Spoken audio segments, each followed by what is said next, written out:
Bonjour à tous et bienvenue sur Keep Your Voice Loud. Cette vidéo est une introduction à ma chaîne YouTube ainsi qu'une présentation en 4 parties de son contenu.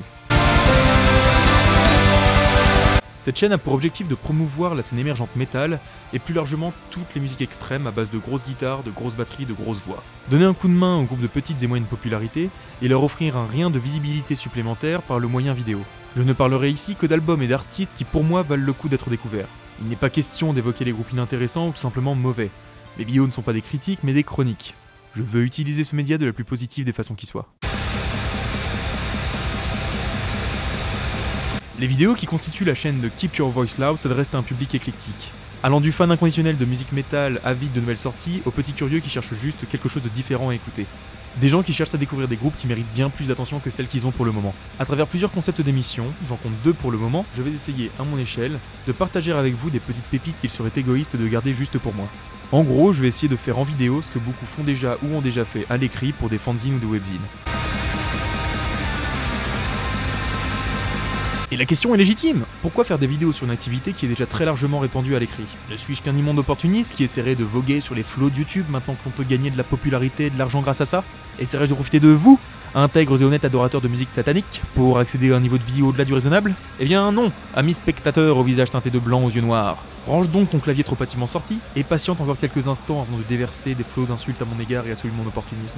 Car si je l'étais vraiment, le sujet de mes vidéos ne serait clairement pas la scène émergente. Alors encore une fois, pourquoi? Il y a quelques temps, je me voyais encore râler à propos des médias qui ne relayaient aucunement l'univers métal, et que quand ils le faisaient, c'était de façon négative ou pour le tourner en ridicule. Ce à quoi on m'a répondu: oui, c'est bien beau de râler, mais toi tu fais quoi pour changer ça, faire une quelconque différence, petite merde? Bon, le petite merde en vrai ça y était pas, mais ça m'a frappé de la même façon. C'est après m'être remis de cette bonne baffe pleine de bon sens que je me suis mis à écrire pour des webzines. Je voulais vraiment faire découvrir aux gens autour de moi des groupes peu connus, essayer de leur donner un coup de main en leur offrant un rien plus d'exposition. Simplement, l'investissement personnel n'était pas à la hauteur des retours obtenus. Je m'explique. Faire la chronique d'un album, ça prend du temps, beaucoup de temps. Généralement, j'écoute l'album sujet de ma chronique une dizaine de fois avant de commencer le travail écrit.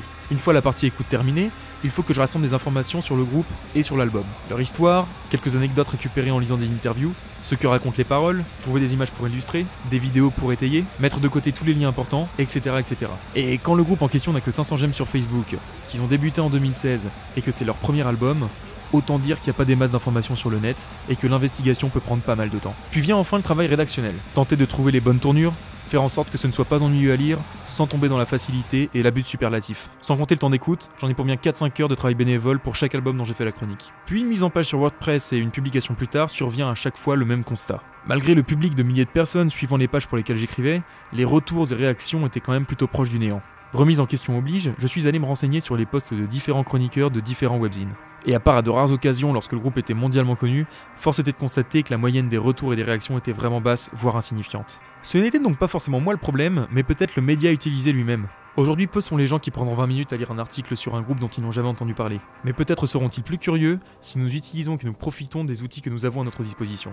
Je suis moi-même un gros consommateur de vidéos YouTube, et même si les chaînes métal ne sont pas ma consommation principale, j'apprécie énormément le contenu que propose Two Guys One TV ou Enjoy the Noise par exemple. C'est donc pour moi une nouvelle tentative, autant motivée par le désir de mettre en avant cette scène, que par celui de voir si les gens seront plus réceptifs à ce genre de format.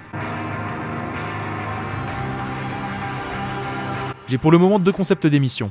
Le premier, les MDSC, ou Métal Découverte et Curiosité, reprendra pour ainsi dire ce que je faisais à l'écrit mais en vidéo. Des chroniques donc sur la scène émergente française et internationale, dans le plus des styles possibles différents, et avec des extraits musicaux directement intégrés à la vidéo, comme ceci.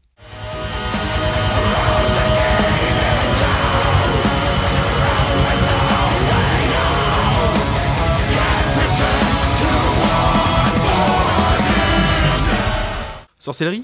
Complot? Illuminati? Pas du tout, mesdames et messieurs. Simplement les joies de la technologie moderne. La deuxième émission se nommera Professeur Prog, et n'aura pour sujet non pas le métal progressif, mais la programmation des gros festivals. Mon but sera de décortiquer les affiches de festivals comme le Hellfest, le Wacken ou le Graspop, et de vous proposer une sélection de groupes de l'affiche secondaire à ne pas louper. Je ne compte même plus les petits groupes qui se sont révélés être pour moi mes meilleurs souvenirs de festival, alors qu'ils jouaient simplement devant une poignée de leftos. En gros, grâce à moi, vous mettrez vos réveils, vous irez vous coucher tôt, et vous passerez une bonne nuit pour ne rien louper des groupes qui ouvriront chaque jour de festival. Ne me remerciez pas.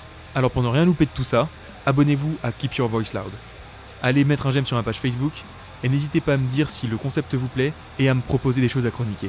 que cette chaîne devienne une plateforme d'échange et de partage dans la violence et la bonne humeur. N'hésitez pas non plus à partager cette vidéo car cette chaîne va avoir besoin de vous. Le but étant de faire découvrir des groupes peu connus, la popularité de Keep Your Voice Loud ne pourra se faire qu'à travers le bouche à oreille et le partage virtuel de son contenu.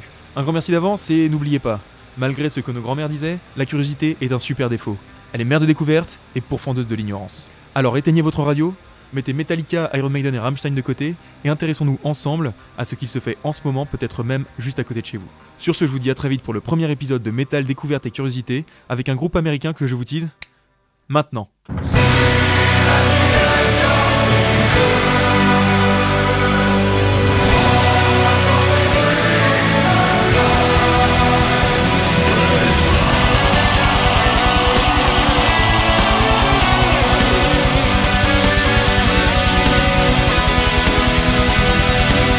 Un petit mot à propos du son et de l'image, c'est ma toute première vidéo donc je doute que ce soit parfait. J'espère que vous avez quand même apprécié et que vous passerez un bon moment, des bons moments, à regarder mes vidéos. A très vite!